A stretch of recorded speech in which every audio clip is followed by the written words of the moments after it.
Let's talk about Hellboy. Directed by Neil Marshall and starring David Harbour, Mila Jovovich, Ian McShane, and Sasha Lane, Hellboy 2019 is the story of a Nazi experiment trying to raise something from hell, and they end up bringing up Hellboy. He's raised by a secret society to fight for good, and eventually has to go up against someone called the Blood Queen. And while he's doing that, he has to figure out which side he really wants to fight for. So this is 2019's Hellboy. Ah, boy. What went wrong? What went wrong? Let's get into it. First of all, like most people, I definitely went into this with a bit of doubt, so I wasn't all hyped up or happy or whatever. I was happy they were doing another Hellboy movie because, it's Hellboy. And Ron Perlman has done an amazing thing with this character. He's made him as memorable as Batman or Superman, as any other hero on the big screen in his own right. And a lot of that also had to do with the directorial imagination of Guillermo del Toro. The man is brilliant, and the life and the movie, the story he gave us for Hellboy was pretty much fantastic, and we were all waiting on that third chapter that never came to be. So then they said, okay, we're gonna remake, reboot, revamp. I think revamp is what they were going for, this character. And David Harbour of Stranger Things is going to portray him. We saw him in makeup. It looked pretty decent. We heard it was going to get an R rating. That's another plus in my book. And Neil Marshall, one of the better horror directors out there, if you've ever seen his work like Descent, was behind the lens. All of these things seem like pluses. So I got into that theater. I sat down and I was like, wow. Did they read the audience wrong on this one? So with that said, I am not one of those people who think this is the worst movie of 2019 so far. I don't think it's that bad, but I do think that they completely missed the point when they brought this to the screen. So let's get into first what I liked about this movie. And this movie does have some pros to it. One of those things that I really got into, first of all, was that R rating. The gore is on the screen. Hellboy was never meant to be a PG-13 character. Granted, Guillermo del Toro made it work, but the gore is definitely in abundance.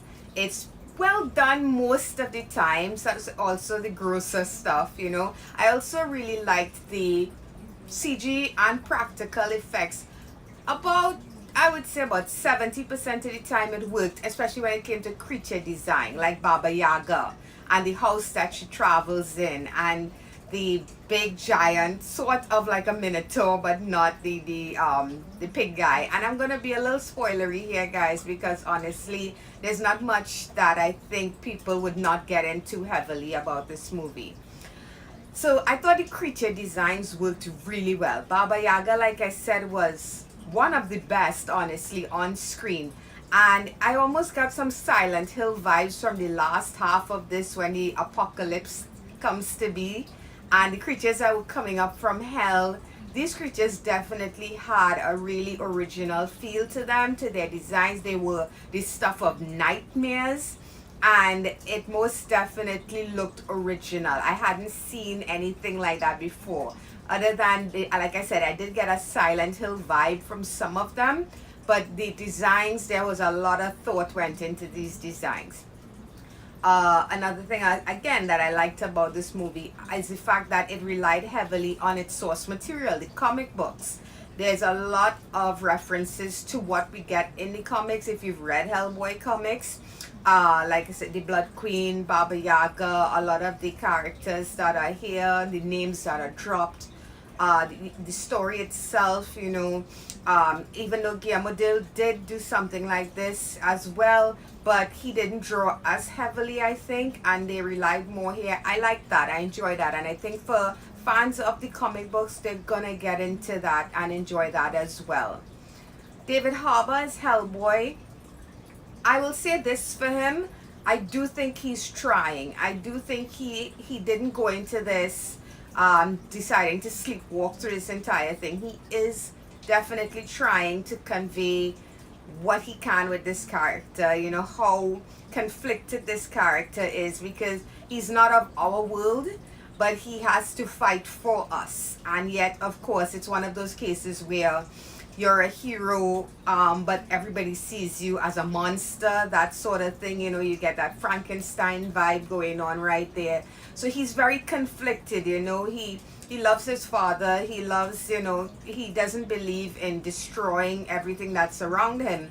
But at the same time, he's very much feels like he's betraying these creatures that he constantly has to destroy or kill or whatever, you know. So I liked that David Harbour was trying to bring that across and convey that across. Ian McShane does Ian McShane here, you know. If you've seen Dwayne Johnson's Hercules, or you've seen American Gods, it's pretty much him doing that shtick here. It works. It's, you know, it works for him, so I had no issue with that. Mila Jovovich as the Blood Queen, I think she's having fun with the role, because Mila doesn't get to do a lot of villainous characters. She's usually the hero. So I really do think she did have fun with the role. Is it her fault that this role is as paper thin as it is? I honestly don't think so. So with that, I'll get into the cons. And of course, the biggest con, let me put this out there right now. I have two huge complaints. This movie has no humor to it. And this movie completely, I should say the people behind this movie completely misread their fan base. Now, let's get into what I mean by no humor and almost no heart, no soul to this movie. Because they went for that rated R, and there's nothing wrong with that. We see with the right character, R-rated material can work. We see it with Deadpool, we saw it with Logan. It has to have, everything has to be working together. And I think what it is went wrong here is we got Neil Marshall's sense of horror. We got that world that Hellboy exists in, that terrifying world of monsters and supernatural. But all of the humor was tossed aside. You would get these snippets of it where they would seem like they're trying. David Harbour would crack a joke that would fall completely flat. They would have a moment that just didn't work. And the amazing thing about it is that there is one moment where this movie is pitch perfect in terms of the tone and what Hellboy is supposed to be. And it's in the freaking post credits. Seriously. It's a scene with what's his name, Captain Lobster. Hellboy is grieving for his dad and he visits his grave. And Captain Lobster, I think that's the guy's name, is a hero of his, and he's talking to him. He's played in the short space of time that he's on screen by the always amazing Thomas Hayden Church. That moment, it's funny, it's sweet, it's heartfelt, it's Hellboy, it's everything this movie should have been. So why or what went wrong, I would really love to know, because how come you couldn't take that and stretch that out into this entire movie? This movie is just a horror movie, and that's not what we came into this for. That is not what this character is supposed to be. He's not just a monster. He doesn't just have, David Harbour, they gave him basically two emotions to work with. Really angry and loud, or frustrated and sullen. That's it. The people who he surrounds himself with, I mean, Sasha Lane as, I think her name is Alice in this. I liked that character, but that also was a problematic character. Why? Because once again, we get into another problem with this movie. It never properly explains who these people are. They give you not one, but two narrations. Cinema Sins is going to have a field day with that. This movie starts with a narration and then drops another set of narration in the middle of the movie. Then we have characters being introduced, and it's assumed we know who these people are. And this goes for both villains like Baba Yaga and characters like Alice. They just kind of drop you in the middle of it, and expect you to be like, okay, who is that again? Because there's a moment where he meets her, and it's treated like if the audience has a past knowledge of their connection, which at that moment we don't. And then later on in the movie, the connection is revealed. Why are you doing that? I don't understand. It can work maybe for certain characters, like this gentleman, I think his name is Daniel Kim. It can work for his character, but that would not work if you're doing that with a character like Alice. It just was confusing. You sat there, and instead of focusing on what you were seeing, you were trying to figure out if you missed something that introduced this character before. This is such a disappointment of a movie. I really went in there trying to be as unbiased as possible, not to judge this movie on what came before, but to, let it stand on its own merits.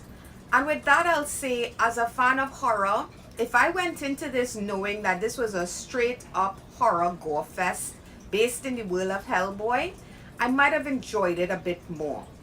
If I didn't have the wonderful work done by Ron Perlman and Guillermo del Toro, that beautiful world that was built in his movies, and that Hellboy who had heart and humor to him, I would probably appreciate David Harbour's version more. But there seemed like there was a lot of studio interference with this movie. Something went really, really wrong in terms of the tone of this film. And at the end of the day, what we got was a cookie cutter, straight up horror fest that completely forgot who this movie was supposed to be shown to, and what Hellboy meant or means to the fans of this film. So with all that said, guys, I'm gonna give Hellboy 2019 a 5 out of 10. Why a 5? I don't think this is a terrible film, but it's most definitely an average film. It's as mediocre as it gets. And I think the reason it's getting as much hate as it's getting is because it was such a disappointment to the fans going in. We love this character. We love what we saw before this. So drastically changing the world into something so horrific, let's just say jarring, doesn't begin to cover it. So guys, hope you liked this video. If you did, please feel free to hit that thumbs up button. It's very much appreciated. If you want to subscribe to my channel, you can click on my face right over there. And don't forget to drop those comments, guys. I love interacting with you. Let me know what you thought about Hellboy 2019. Do you think it's the worst movie of the year so far? Or do you think people are just really angry right now, really hyped up, so they're just bashing it completely? But given time, most people might be able to go back and say, you know what, it's not that bad of a movie. And what's the next movie you guys are looking forward to? Until next time, guys. Bye-bye.